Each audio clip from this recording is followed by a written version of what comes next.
Did you ever wonder if you're on the right path? Maybe there's just so much advice out there when it comes to finance, it gets a little bit confusing, whether that's personal finance or even if you own a business from the professional standpoint. If you are a business owner, do you wonder if you have the right corporation and how you should choose your election if you have an LLC, or if an LLC versus an S Corp, or how you should pay out distributions? Is it 1099? Is it paid monthly, quarterly? There's so many questions here. And look, I get it. Debt is stressful. It's a big burden for a lot of people. And there's people that really want to change that so their mindset doesn't get so impacted by everything that happens on their bank account from day to day. There's also dynamics of our own money personalities, and especially if you're married, how you operate with your spouse based upon that money personality. And maybe one person wants safety and security, and the other person wants to invest and grow something, and those can kind of seem at odds. So rather than budgeting and cutting back and scrimping and saving, I'm going to open up something called mindful cash management. I'm going to help identify that the greatest destroyer of wealth is scarcity, and if you can choose a different paradigm, you're going to get different results.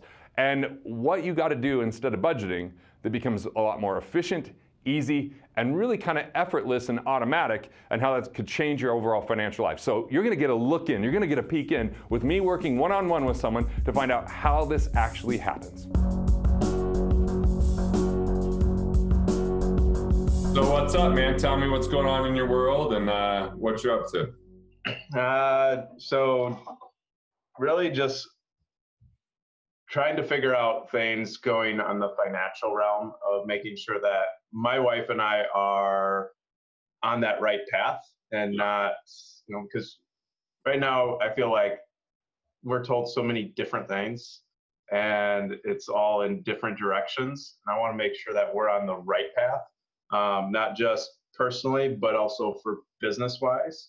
Because when we get to questions, one question that I have for you is at least making sure that I have the right corp for my business, because that's one thing that I've had mixed communication on from people, depending on the CPA that I'm talking to and that stuff.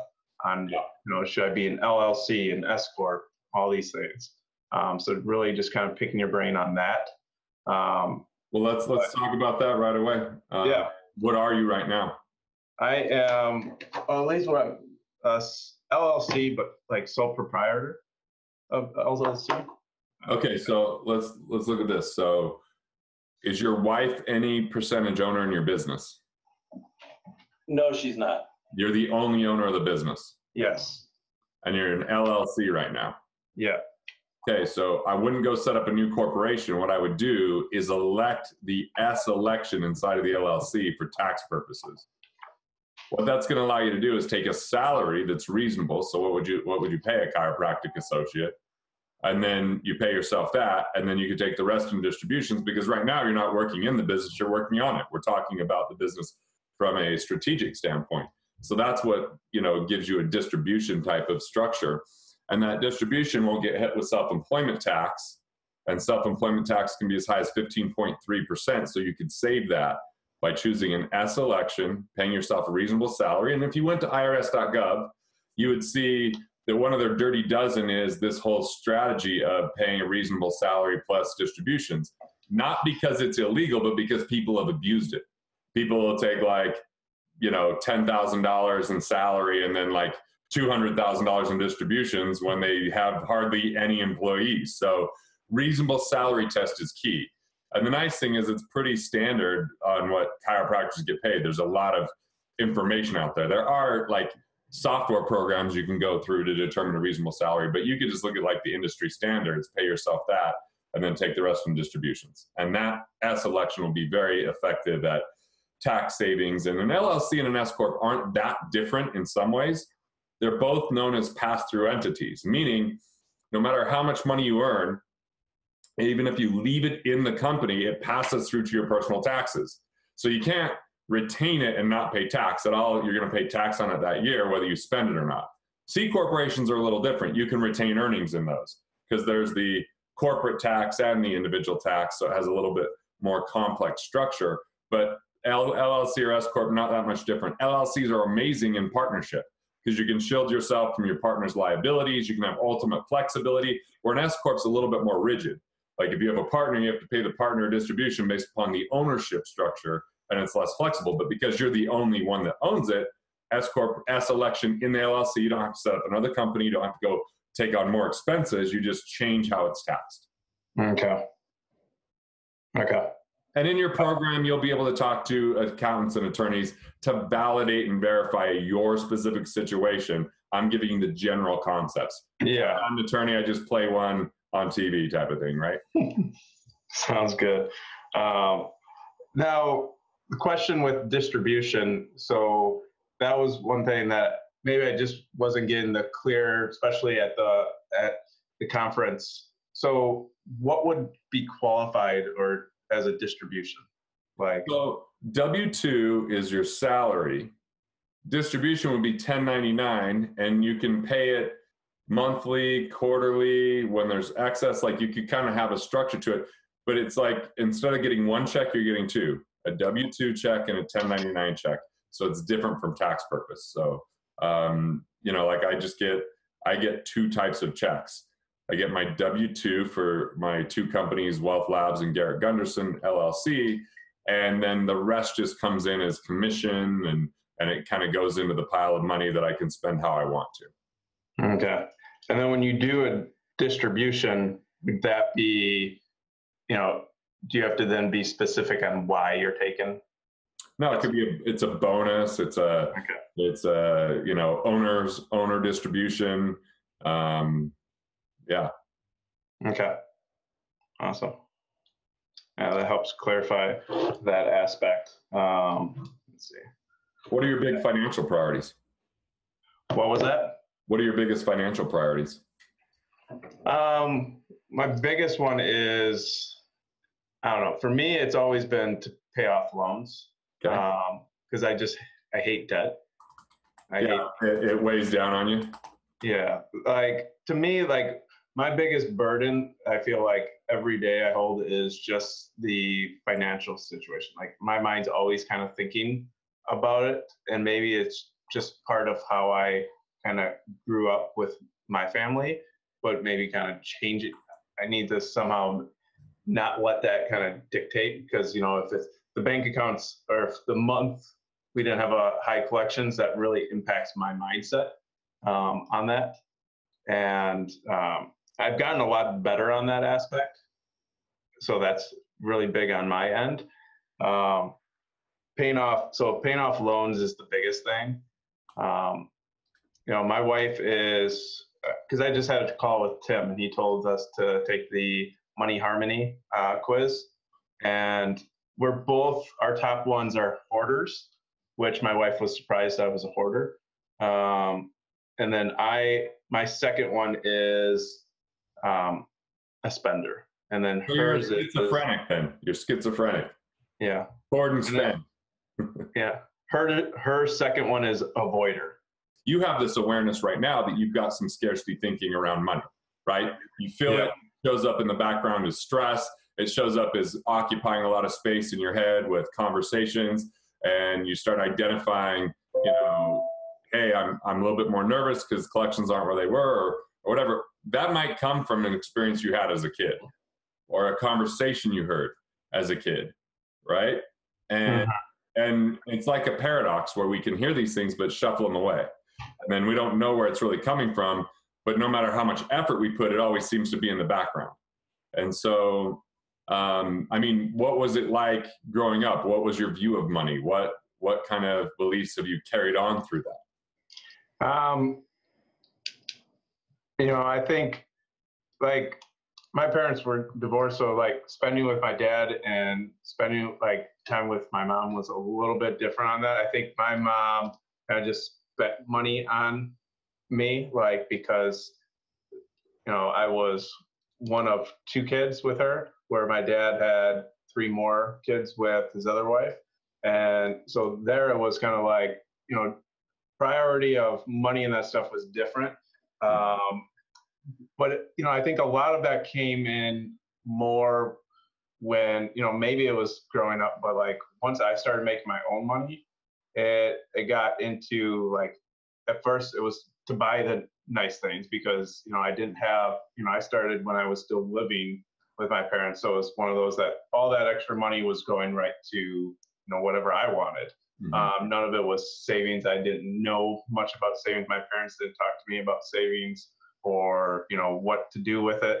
And just, I think I kept that mindset. And then, I think when I got into college and then I got my actual student loans from chiropractic school. Right. I think then I was like, I have a lot of money I owe. I'm horrible at saving because it was kind of one of those, hey, get money, spend it. And now it's kind of like, I have that spending, but then I also have that, I need to pay this off type of mindset. And so when I got that money harmony, I was like, well, that's kind of perfectly matched to what I kind of see myself. Like 1 month it's, oh, I got to save. Next month, oh, that's, we got a little extra money, let's spend, type thing. Instead of really figuring out where is this money best spent, putting towards loans or, in savings or investments or, all that stuff. Yeah, and there's two philosophies here: mindful cash management. So mindful cash management is being conscious about where your money's going and having an idea of what you want so that you have an infrastructure without it being budgetary or constraining that leads towards being too restrictive. And then the second thing is value-based spending. So value-based spending is, what is it that you value the most, right? Not what your parents told you should value or what well-intentioned friends, family, preachers, teachers tell you should value, but the things that you value. Because some people might see that as frivolous or wasteful, and we can place judgment on that based upon that. So when you find a little bit of freedom in that, then you can say, hey, when we hit certain benchmarks or milestones, I want to have things that can kind of celebrate that and enjoy through value-based spending. So it kind of gives you something to aim for, work towards, and then feel free to utilize without feeling like, oh, wait, how much were collections today? I can't do that. Well, if you look them in a little bit longer period of time, and then you just know what's going on, like mindful cash management, we had one of my coaches and I, Dale, that is my co-author of my new book, work with this chiropractor that said that she spent a couple $1,000s on eating out per month. And when we looked at it, it was $5,900 per month. That's 3 times more than what she said. So that's pretty destructive. So it was like, let's just be more mindful about that, right? And I think that if you could just pay attention to like when you feel scarcity come on, like when you feel that scarcity around money, what's going on? What's the conversations like? What's that doing for you? Because for me, it was, I want to have a lot of money to prove I was successful. So I always felt pretty good if I was earning a lot of money, unless I met someone else that was earning more or had more or was young and doing better. And now I'm in this comparison game, which is an unwinnable game, right? So what I had to really look at was, what do I really want in life? Why is money important to me? That's the question I want you to really consider. Why is money important to you? Right? Where does money come from? What is money? And how is it made? And the more you can start looking at yourself as a value creator and get consistent with how you create the most value, then bring around mindful cash management and value-based spending in. I want you to be at the source, not at the mercy of.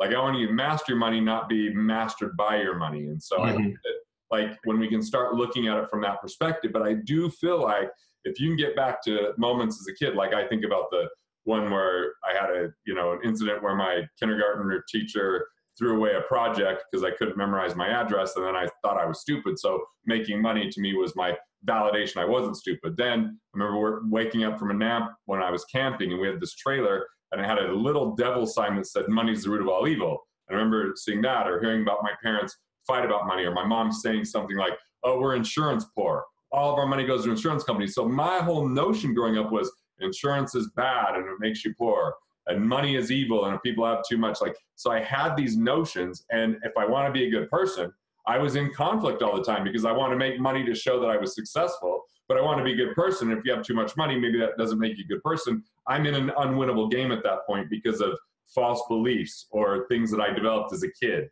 And so it wasn't until I got free of that where I saw money as a useful tool to measure how much value I was creating and store that value for use and enjoyment along the way, that it started to change. And I moved more from the scarcity thinking, which was constraining and ambition oriented only, to more of a win then play, enjoy life, enjoy the journey, And when I have those things come up again, I go, why am I feeling scarcity around this? What is it that's not happening? Well, maybe it's because, like I found when I was economically independent, my wife felt infinitely more secure, and then she felt more supportive. And if we had a certain amount of money in savings, we both had more peace of mind. So there are things you can check the list on, but there's other things that are more just your personal deep-seated beliefs. I've always been that one of like, I haven't taken anything from the business to pay myself, which I know I should pay myself first. But, you know, we've been living off of my wife's salary. She's a teacher. So, you know, that's one of those that we also have one kid, so we pay for daycare. So it's one of those that she gets very anxious and worried about money. And even though we have that savings, but that paycheck to paycheck aspect, you know, that makes her anxious, which then makes me kind of more anxious and more kind of freaked out about making more money to help kind of calm her down. Yeah. So think about this. Think about making more money as like putting something in an endless bucket. Like no matter how much faster you put in, no matter how much more, it doesn't, like, it's not going to fill the void of whatever that scarcity is coming from. So like if you can have a deep conversation, well, I remember with my wife, you know, we were having a conversation because I was super aggressive at investing back in the business sometimes to the point at our own detriment early on in my career. And, you know, she's like, well, we need to put food on the table. And when we talked about it, I was like, it's not that hard to put food on the table. That's not what it used to be. It's, you know, we could do that pretty easily. And then she's like, what if this doesn't work out? I'm like, well, what I find is most people try to hide it and fake it. I'm like, if we got into major trouble, this is a long time, I'm like, we could go to my parents or her parents and be like, hey, we need to eat. And they would feed us, you know, it's like, yeah. So I feel like part of it is almost like coming from Great Depression era, right? Whether that's our grandparents or great grandparents that are passing on these stories generationally. And then we hear that because guess what? If you're in the Great Depression and you didn't have enough cash to pay off your house, they could come and call your loan due and you could lose your home. The rules are different now, but that's how they were back then. And so that could become a major issue for people, right? And then just imagine the pain. Thanks. Imagine the pain that could happen with that, right? Yeah. Yeah. And I think maybe just having that conversation with her and digging deeper into that aspect. Look, my wife just sat my son down with water that said, drink me soon. So they're keeping me hydrated. Look at this. I love that. That's perfect. But this is outside conversation. This is outside discovery. This is questions to help you get to the core of it. We can chop away at the symptoms by putting more money in a savings account, by working harder and earning more money. But what's the root cause here? What's the root philosophy? Where's a limiting belief creating scarcity? And no matter what you do, hard work with scarcity still is going to create scarcity. More money with scarcity is still going to create more scarcity, right? Yeah. Definitely. I really agree with that. The other thing, I don't know how much time we have left, paying myself. This has always been the hardest aspect for, because I've always, you know, kind of like what we've talked about, right?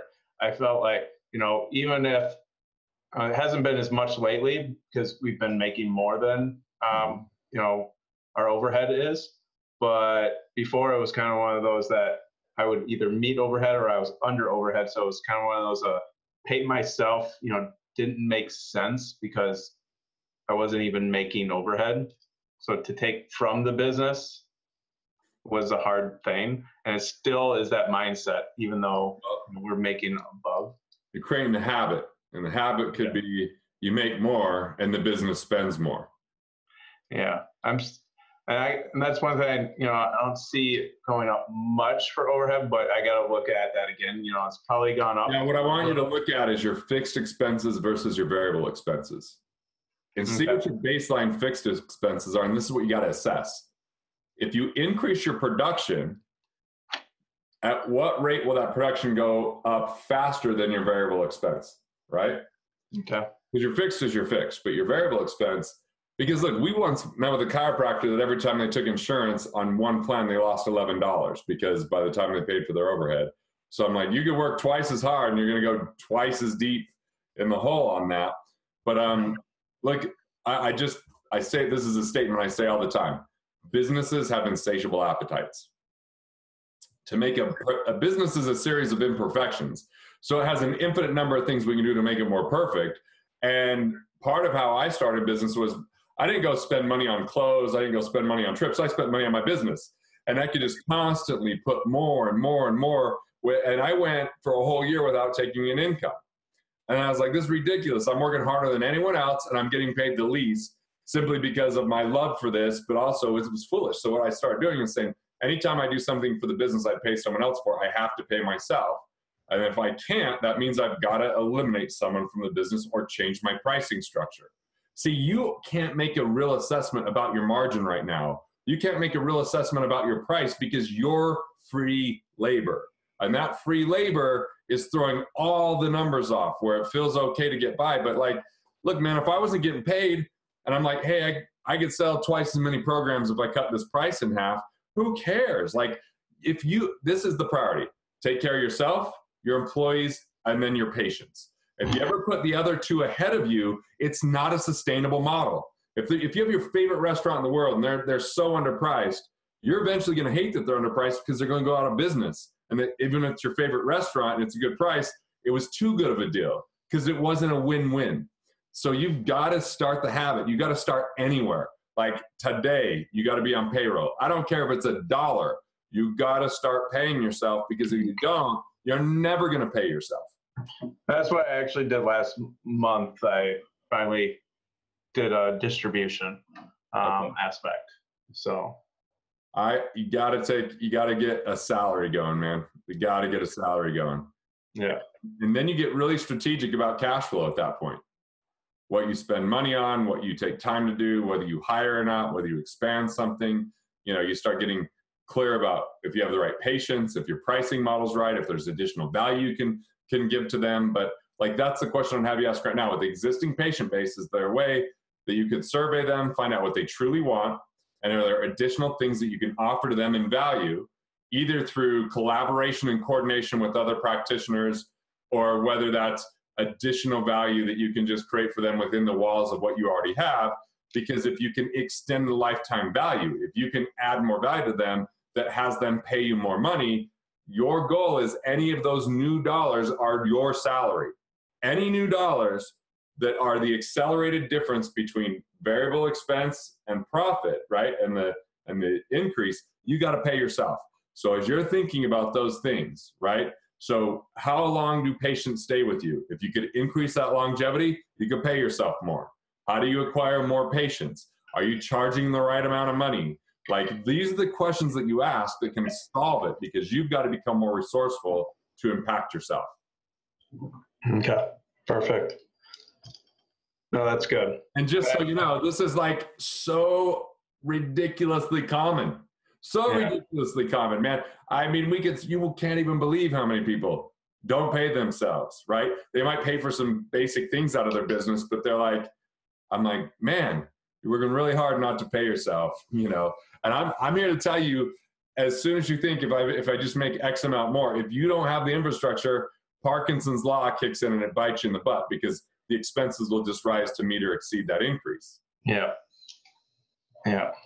I think that's the thing too, is I've worked so much, and then not to see anything actually come home with me is part of that picture too. So, yeah, man. Awesome. All right, man. Well, thank you about your results. Have a good one. Start paying yourself, bro. I will. Sounds good. Thank you. Want to master your money? Want to figure out the things that you could do to improve your finances? Click here and check out more videos like this on Money Matters.